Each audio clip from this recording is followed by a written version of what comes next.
ஓம் ஆதிசிவாய நமக. ஆதிசிவன் ஆசிரமம், அடியண்ணாமலை கிரிவலப்பாதை, திருவண்ணாமலையிலேருந்து இந்த பதிவு வெளியிடுறோம். இந்த பதிவில் முக்கியமாக புதன் கிரகத்தை பற்றி பேச போகிறோம். ஒருத்தருடைய ஜாதகத்தில் புதன் பாதகமாக இருந்தால், அவருடைய ஜாதக கட்டத்தில் புதன் பகையோ நீச்சமோ இல்லை மறைவுஸ்தானத்தில் இருந்தால் அவருக்கு புதன் தோஷம், அதாவது தாய்மாமன் தோஷம்னு சொல்லுவாங்க. புதன் தாய்மாமன் சம்பந்தப்பட்டது.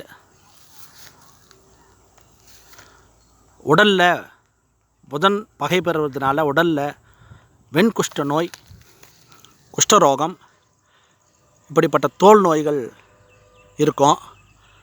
உள்ளுறுப்பில் நுரையீரலை பாதிக்கும். நுரையீரலில் ஆஸ்மா, வீசிங் இந்த மாதிரி வருதுன்னா அது புதன் சாதகமாக இருக்க மாட்டார் ஜாதகத்தில்.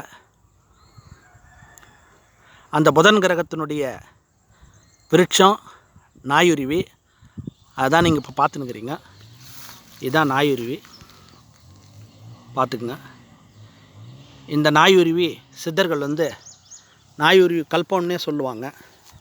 இதை தொடர்ந்து சாப்பிட்டா தேகம் கல்பம் அடையலாம் அப்படின்னு சொல்லியிருப்பாங்க. இந்த நாயுருவினுடைய இலையில் சாறு எடுத்து அதில் பாதரச மணி கெட்டியாக்கி அதில் உடலில் அணியதன் மூலம் இந்த புதன் தோஷத்தை முழுமையாக நிவர்த்தி செய்து கொள்ள முடியும். இந்த நாயுருவி செடியில் நாகசத்து என்று சொல்லக்கூடிய ஜிங்க் அளவுக்கு அதிகமாக இருக்குது. அதுதான் புதனுடைய உலோகமும் கூட. இந்த நாயுருவியை மூலிகை பவுடராகவும் சாப்பிட்டு நம்ம உடலில் ஏற்படக்கூடிய தோல் நோய்களை சரி செஞ்சுக்க முடியும். இந்த நாயுருவி பற்றியான, புதன் பற்றியான மேலும் தகவல் வேண்டுபவர்கள் எங்களுடைய ஆதிசிவன் ஆசிரமத்தை தொடர்பு கொள்ள வேண்டுகிறோம். ஆதிசிவாய நமக. நன்றி, வணக்கம்.